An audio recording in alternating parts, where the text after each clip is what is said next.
I can't really believe it. We are already a quarter of the way through the fantasy regular season, at least in most leagues, and this week especially, we've got a ton of question marks for key running backs and some key players overall. So we got to dig into the start sits, dig into our benches, and make sure we're getting these start sit decisions right. We need a W in week 4, and one way to get a W is by signing up with our sponsor, Underdog Fantasy. Promo code Stochastic gets you up to $100 as a first match deposit bonus. But we got week 4 start sit decisions to make. We'll go position by position and helping you with some of the tougher start sit decisions. Let's get into the action. We begin with 3 key injuries at the running back position. DeAndre Swift is almost definitely out for the Detroit Lions. Dalvin Cook not practicing, at least as of midweek, a big question mark, and David Montgomery as well for the Chicago Bears, trending towards missing this game as well.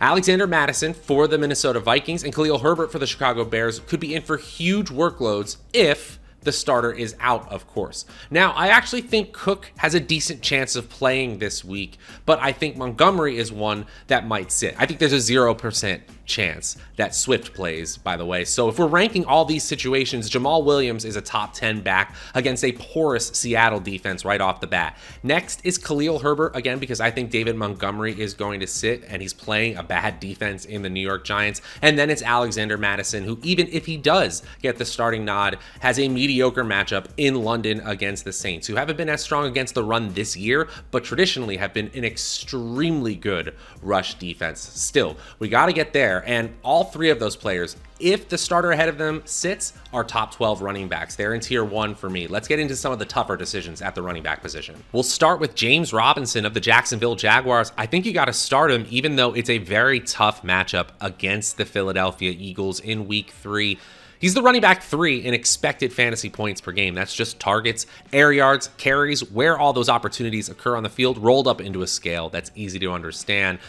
Philly is the second toughest defense in the NFL in adjusted fantasy points allowed to opposing offenses, but they're just about league average against the running back position specifically. So tougher to pass against than rush against in general for Philly this year.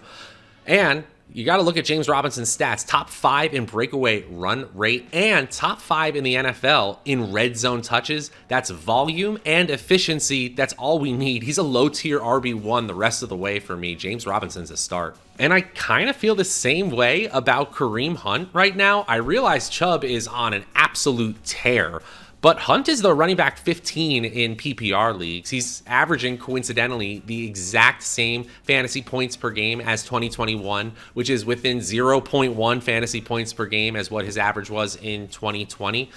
He's top 25 in the NFL in targets, top 25 in carries. He's well ahead of many starting running backs in terms of volume, and his 12 red zone touches actually leads the NFL. He's top 20 in the league in receptions, in evaded tackles per touch. This guy is still really good, and now he's facing an Atlanta team that's 10th worst against running backs this season. He's catching passes, he's elusive, and he's getting plenty of red zone work. Hunt is a running back 2, despite having the running back 1 overall on his team right now. You got to start him against Atlanta. And on the flip side, I'm not playing Clyde Edwards-Helaire now.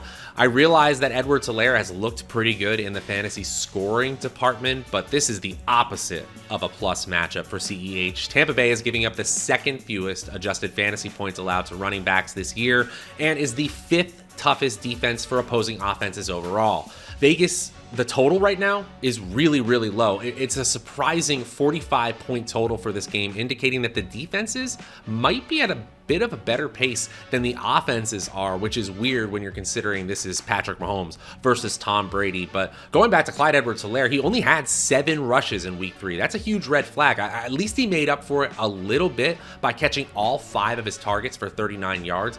But at the very best, he's getting top 12 target share, and that's why you're playing him. And the red zone touches will likely be there, but you can't be sure because Patrick Mahomes loves to pass in the red zone. He's far from a must-start player this week. That's the bottom line. And the Kansas City offense has a lot more question marks in general than we thought. He's outside the running back 2 category for me this week, and I prefer, if I can, to keep him on the bench. Moving over to the wide receiver position, you gotta go with Chris Olave in your starting lineup. Now, we need to keep tabs on Jameis Winston. He missed practice in the middle of the week, but assuming he's good to go, So is Olave. Olave leads the NFL in air yards right now. He's number 1 in targets that travel 20 yards or more downfield, number 7 in the NFL in total receiving yards, and he's barely 22 years old. This first-year speedster is arguably the healthiest wide receiver in that receiving core as well, because we've already got Michael Thomas and Jarvis Landry, talented as they are, dealing with nagging injuries already. We expect them to play in this game in London against Minnesota, who isn't a strong defense at all, but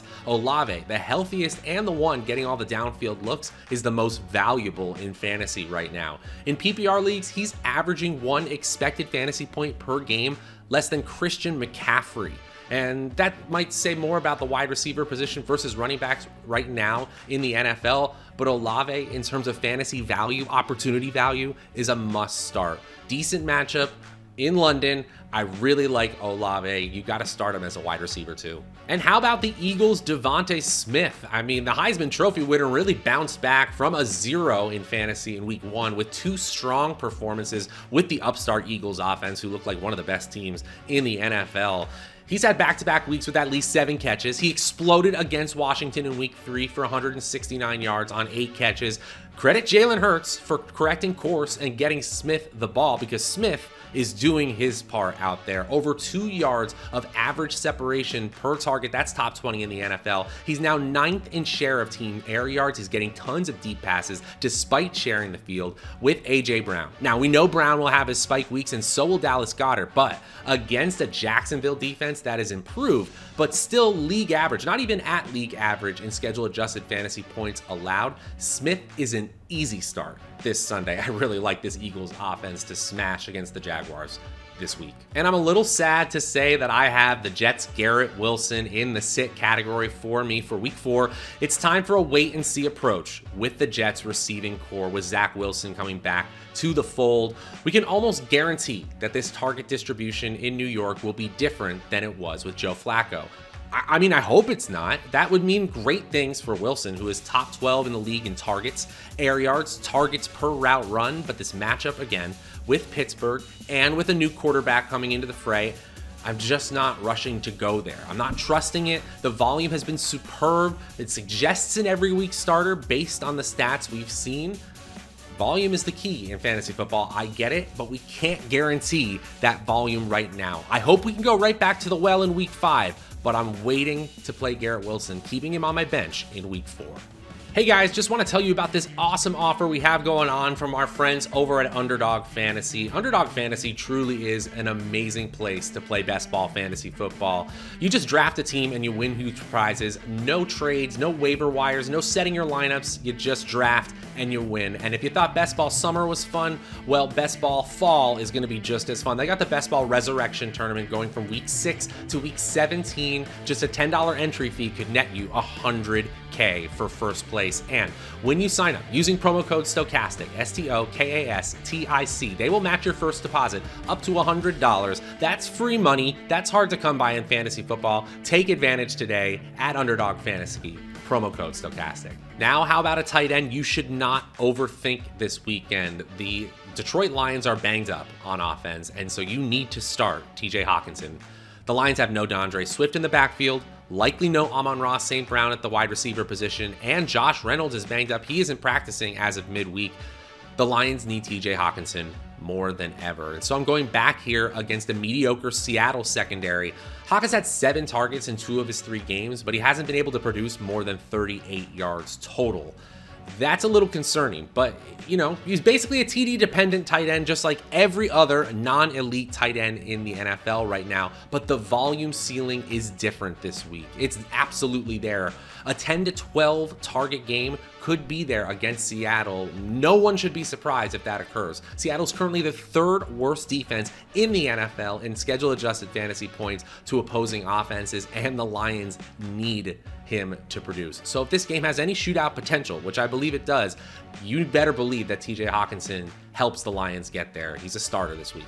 And while I'm actually more scared to sit this player than I am his teammate, whom I already talked about, I'm sitting Tyler Conklin against the Pittsburgh Steelers this weekend. Again, it's the Zach Wilson complex. And it's not about volume at all, because 7, 9, and 8 targets to start the year for Tyler Conklin, that's really impressive. He's tight end 1 overall in routes run, tight end 3 in fantasy points per game. I mean, he's third at the position in yards after catch, despite running only a 4.8 40. This guy's been nothing but impressive. But I don't know what to expect with Zach Wilson and a tough matchup. A low total, too many question marks to go with Tyler Conklin. You may have no one else on your team, right? I'm not saying take a 0 at this position and go with a complete flyer, but I think the floor truly is incredibly low. You need to be prepared for that if you're trying to start Tyler Conklin. This could be much ado about nothing with Zach Wilson. Hopefully he utilizes his weapons similarly or the exact same as Joe Flacco, but I'm not betting on it. The Jets get Miami in week 5. I will wait this week. He's outside my top 15 tight ends. I hope he's right back in the top 10 when we're talking about week 5 next week. Finally, to the quarterback position, it's a great week to stream quarterbacks. Honestly, you got Jacoby Brissett against a bad Atlanta defense. You've got Baker Mayfield, who's been pretty iffy this year, but going against a terrible Arizona defense. But I really like Geno Smith. Smith wasn't half bad against Atlanta in week 4, and last Sunday was his second week in 3 tries, topping 21 fantasy points in a game. He's thrown for 2+ touchdowns in a game twice already this year, and Smith isn't adding much with his legs, so the upside is all as a passer. And the Detroit Lions, his opponent this week, are not good against the pass. That on paper makes this look roughly as strong of an outing as a possibility that the Atlanta game he just had. He has a really good chance to succeed. Maybe most importantly for me, when I look at the stat line, he topped 300 yards passing. That's the first time he did that as a member of the Seattle Seahawks. That could spell great things for not just Smith, but the receivers as well. Maybe Lockett and Metcalf have more ceiling potential than we realize. I'm rooting for Smith and a sneaky shootout when the Seahawks face the Lions this Sunday. And for a signal caller I'm trying to keep on the bench this week, I'm going with Trevor Lawrence. This is no knock on Lawrence. He's played pretty strong football through 3 weeks, certainly better than he did to come out last year. No one expected the Jaguars to beat the Chargers or the Colts in week 2 for that matter, and suddenly they're on top of the AFC South. Good for them. But the offense is much more balanced than we expected. They're just at a league average in pass plays per game, and they play at a below average pace of play. And now they're facing a Philly defense that I think can get home a ton. One thing I'm really seeing with Trevor Lawrence as well is he's been well protected in general and highly accurate when he's well protected, but his efficiency plummets when he's pressured. His completion percentage under pressure right now, 31st in the NFL, and he's facing a Philly defense that not only blitzes, but is the 3rd toughest defense in schedule adjusted fantasy points allowed to opposing offense. If Philly's able to get home, which I suspect they will be, then I think Trevor Lawrence has a long day. I have him outside my top 17 quarterbacks. I'm just trying to steer clear of this situation right now. Again, don't play a what the heck player. Don't play Joe Flacco getting you a 0, but I'm trying to sit Trevor Lawrence for week 4. And that's going to do it for the week 4 edition of Starts and Sits, helping you through some of the tougher start and sit decisions at every single position, every single week. We've got so much for you over on the Stokastic Fantasy Football channel, from the live shows every morning, Thursday nights and Sunday afternoons, to the waiver wire shows, to this video right here. Definitely keep an eye on everything. Hit that subscribe button, hit the notification bell, and take advantage of that special offer from our friends over at Underdog Fantasy and promo code Stokastic for the Stokastic Fantasy Football channel. My name's Matt Savoca. Until next time, we'll see you later.